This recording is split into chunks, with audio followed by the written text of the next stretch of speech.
Hello, hello, hello, hello.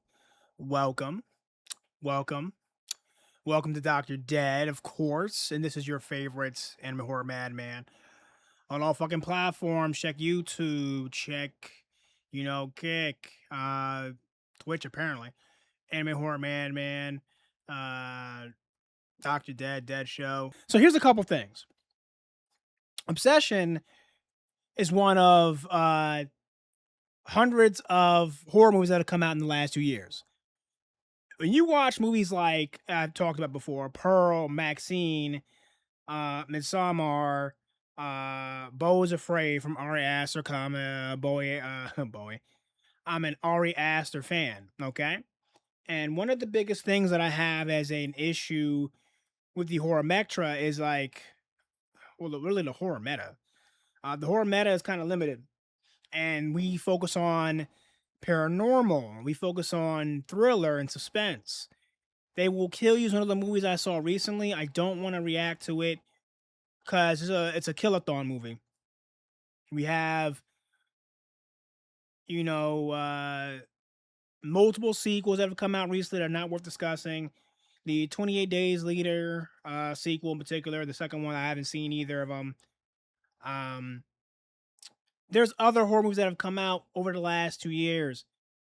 Newer horror movies are very hard for me to enjoy. They don't have much impact, much story, much drama.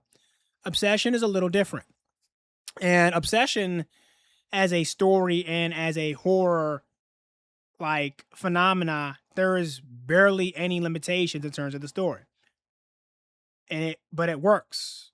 It works by limiting outside sources. So the main character Bear in most horror movies, right? As an example, Obsession is your very stereotypical, this is the girl that I like, we're gonna bang, and after we have, sexual intercourse, after we have this moment, someone's gonna get killed. Instead of somebody getting killed, you end up in a situation where every single member of the cast, via like majority of the, I guess you could say in most horror movies, the majority of people that sit down with you and they go, is this woman gonna get killed early or this man because they killed someone? That doesn't happen in this situation. What happens instead is that we get a long dragged out relationship. The movie starts off like I mentioned, Ari Aster is important because of movies like Midsommar will focus on the relationship schematics of two people in a horror situation where a man or a woman loses their mother or their father, and the man and the woman have to work together. And in some situations in relationships, it doesn't work. Bear is a man like in Midsommar, similar to one of the characters, Chris, and the main cast member. Very similar to that movie. You have two characters. They didn't lose anyone. He just lost the love of his life, and he wants to date Nikki in this movie. In comparison to like Midsommar, where you have a woman that lost her parents and she's trying to find a home to go to. We have Bear, who simply just lost his girlfriend, and he's kind of a lame and a plebe. And you can relate to a woman that lost her family. You can relate to a man that lost his father or his mother, but you have a harder time relating to a man that's lost a relationship in his early to like late 20s to his early 30s. And he's crying like it was his wife or his fiance or something like that, or somebody he planned to marry. And he could have, I don't want to go back and like review that in general. I don't recall there being a situation where he made it obvious that he wanted to marry his girlfriend.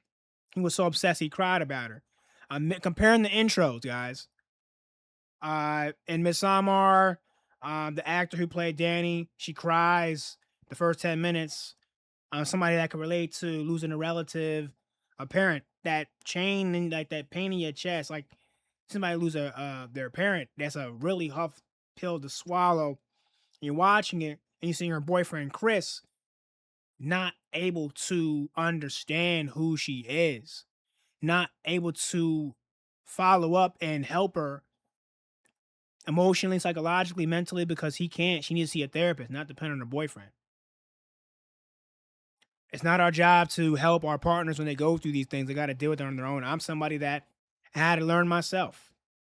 You know, going to therapy is important, and taking care of your mental and physical health and your psychological and your spiritual health of its highest order is important to do regularly, weekly, monthly, yearly. It is, especially when you go through these traumatic experiences, so you don't hurt somebody or you put somebody else in your ilk, your I don't call it your dark nectar, your bad energy. But this is a little different. Bear pretty much is obsessed with this one wishing willow. You could correct me on that because he's so distraught by his girlfriend not being in his life that he just has to live in this reality where if he doesn't date somebody else, he can't live. I wish I could relate to that. I cannot. When you bond with somebody, it's different, but I didn't really get that from the movie. Anyways, he snaps his wishing willow, and Nikki, who was a friend of his, instantly just falls for him, like a spell, generally speaking. And despite that portion of it being interesting, I have a very tough time wondering why the fuck he couldn't just tell her when it was kind of obvious they had a thing. They could have just had sex and it wouldn't have worked out right after, and it would have been fine based on the demeanor. Instead, he wanted to do some wishful shit because he's a pussy. The bear can't like fathom the idea of courting a woman naturally when he has an issue psychologically. He should have just went to fucking therapy. I mean, it's better than like just fucking the shit out of another woman or having sex and then pretending it has she has no value to you in life. That's much better. Which is why I advise most men, unless you are done with dating physically, if you're going to have relations with other women, be very transparent, especially in your 30s, because a lot of women are serious. Like they want kids, they want a wife, they want to be a wife, they want to not just be a housewife, they want to be taken care of. If you don't fit those standards, don't lie to her. Just be straight up. Like I just want to have sex with you. And as a man, I'll tell you, like, if I want those same things, I'm gonna tell you. And if we don't mesh well, I mean, either we had sex or we didn't have sex. We just dated. Sometimes you don't see with other women. You just date, and it's okay. I don't think anything's wrong with that. They could have just dated. He didn't have to wish that she was some concubine that just did what he wanted.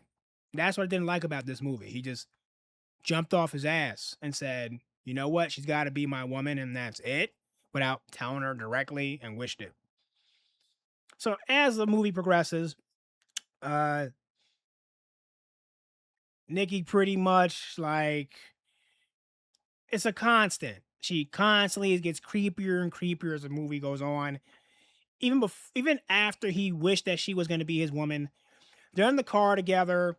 She's being weird. He's pretending it's not the wish, that she's being extra about it and shit. And Bear's just creepy. I'm sorry. Like the nigga knows like the fucking spell he cast on her wasn't normal. Like she's damn near. You want to come in the house? You want to come in the house? You want to come in the house? Like throughout the movie scene, and I'm just like if you just jump her bones to end the movie, this shit is stupid. And throughout that process, they're together. Next day, she's doing weird stuff. From like, it's not just the duct tape scene or like the piss scene where she actually pissed on the floor because he took too long to come back. Like she took everything he said literally. There's another scene as well where uh Nikki ends up like beating the crap out of his friend that kind of had a thing for him, but it's just implied. I'm gonna circle back into that. When your woman acts like she's obsessed with you and she does things for you, there's no issues with that. It's okay to it's easier to find a good woman. I just think after a while, you just gotta tell women straight up, like, look, I don't want you to be any of this extra shit. Be basic nurturing, basic kind, basic sexy. Just like there are women out here that, as much as they're gorgeous and beautiful to you, they have no sex appeal. And a lot of us men lie about it. There's a lot of women out here right now with OnlyFans accounts that have no sex appeal. And just there's no amount of lingerie, no amount of makeup that makes you sexy. What makes you sexy is the other traits you have. Some women just will never have that sex appeal. And there's parts of your personality that make you sexy and the things that I love about you. They're just women that naturally ain't gonna be no good wife. They ain't gonna ever gonna be no fucking good mother. But they the sexiest women on earth. That's just the bottom line. Like that's just life. Some women out here don't want to accept it. Just like there's some men like that. There's men that they're the sexiest men on earth, but they don't have no sex appeal. Let me rephrase that. I said that wrong. There are these men that they have the highest end of sex appeal. Sexy man, gorgeous man, whatever you're gonna call it. But they're broke. Have no stability. They have multiple children with multiple women. And these women will make up an idea in their head because they're gorgeous men that they're going to have some type of standing place in their life, some standing pedestal that they will reside in. Well, they will finally provide. They will finally protect them. They will finally be faithful. And that doesn't happen with those men. It's the same thing. And throughout this movie, Bear just shows that he's a pussy. He's a man that shouldn't have dated the woman he was with before. He shouldn't have dated Nikki, and he should have just told her personally that you are a woman that I like and I want to be with. Even though I went through this traumatic experience, this is what I want from you.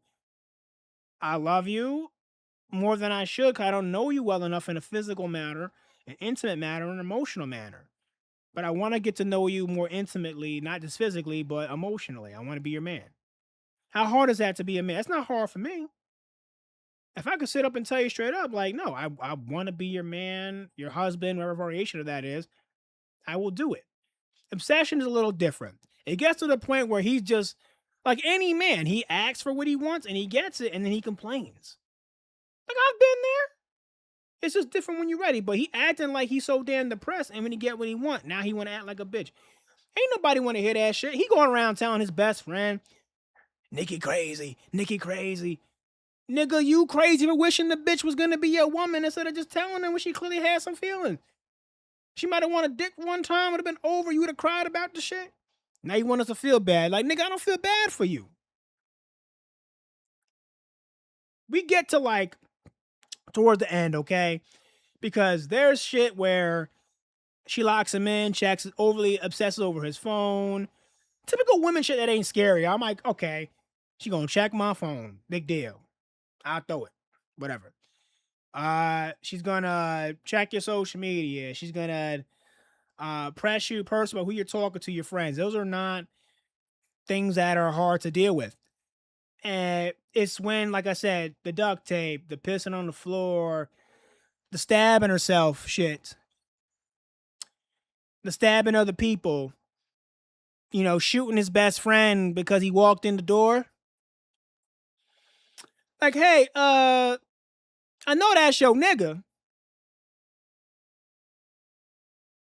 I know that's your nigga. I know that's your nigga, but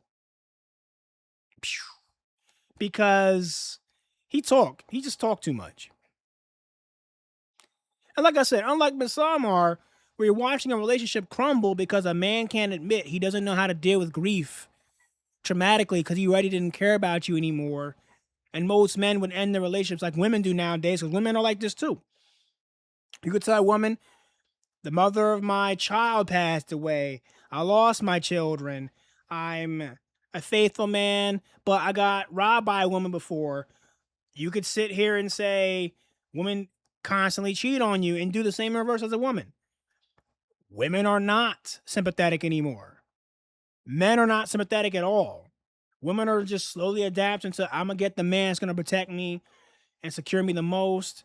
And as long as he tolerates me and whatever, however long I can physically handle having sex, because no one wants to admit it, women and men have sex longer dependent on their body, not your endocrine system, and not just your blood pumping in your penis, your vagina.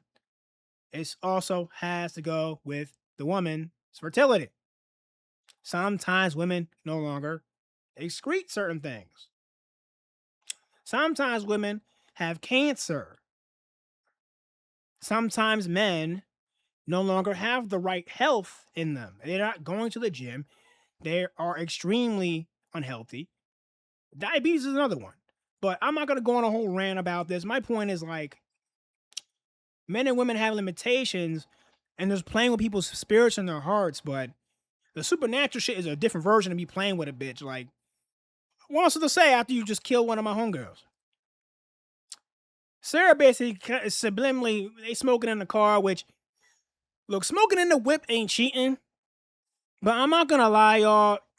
Look, when you single, you can smoke with any nigga you want. When a man say he love you and he dead ass, and you out here smoking with any other nigga, men out here ain't like women.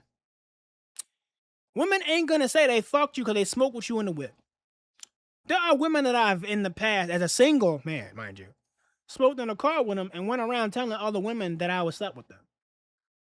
I have been around men that did that, but it's mostly men. Only incel and women that like never really been with a man gonna do that shit, unfortunately. Or women that trying to hide something for every personal reason. But men lie a lot about who they sleep with, publicly and privately. Just because, the body count thing is more important, apparently, to some men. I'm just gonna keep it a buck with you. If you're a woman and you my woman, I don't care if you smoked in the car with like one man. I don't care if you smoke because you were with a coworker. I don't want to hear you smoke with not one man on earth that said that he wanted to fuck you, date you, wine and dine you. He wanted you to be his wife. I don't want to hear it in any context, shape, way, or form. I'm gonna beat his ass. I never want to hear it. And if I hear it, it better be a nigga that you told straight up. He ain't never gonna be with you. He never gonna have sex with you. He never gonna date you. Because there's women that I've told multiple times flat out, like, look, we just smoking. And I'm somebody that doesn't even touch that type of shit. I don't smoke marijuana. So the fact that he does that, I'm not saying he's wrong. He's just wrong for not telling her. Like, oh, by the way, once in a while, you get single and you get used to it. You don't just be like, oh, I'm in this relationship. No, you got to tell your girl sometimes. Women, fuck how crazy she was acting. He should have told her. Like, I'm sorry, babe. She just wanted to come in the whip and smoke. So her beating the ass, I ain't even gonna hold you. I ain't mad at her for it. Just look up the scene. It's Bear and Nikki, and she smashes Sarah's face through the car door window and the wheel of the car. I ain't mad at her because these hands, baby, they do more than create content. So I don't blame her for being physically violent with someone that they're friends with without telling her. It's just, she killed her. She killed her. So it was a little bit too much. That's it. And then killing his best friend, that's a little bit much too. It's a lot. So there's just some things that, like, the majority of the cast, they did a great job. The Willow itself, as far as the wish, the suspense, as far as the amount of crazy shit Nikki was doing, I can't even mention all of it. I may do a whole like review on it. Like I said, I should have did this initially when I saw it, and there's a portion of this I do not remember. I'll be very transparent. I'm giving you guys a minimal summary, my comparison as always to real life, to non-real life, and then just sitting down and being like, what's the value in it? Don't date someone that you clearly don't want to be with. And if you're going to date someone you want to be with, be honest and transparent that they're too close to you. They're too clingy. They're not respectful. You can't cheat on me. I want a family. I want a wife. I want a husband. I want none. I just want to be with you. I want to be domestic relationship or partnership. For some, that's okay. No real marriage. That's okay for some people.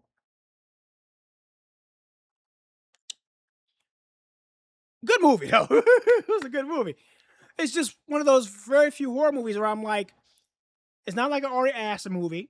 There's not much suspense in it, but there is. There's no horror drama. There's no gore and death. I think they did a good job. I haven't seen, was it Back Rooms? Not sure. I'm going to go look into it. I haven't seen it yet. There's a lot of these movies that I'm going to see eventually that I missed in the last 2 years. I've been working like a dog. There's why there's been a minimal form of content. You're going to see a excess spill on this platform, as well as the others. This is just what I've been doing on other platforms minimally, and I found the best way to do it in the best way that I can. So anyway, anime horror, Madman out on this one. All right.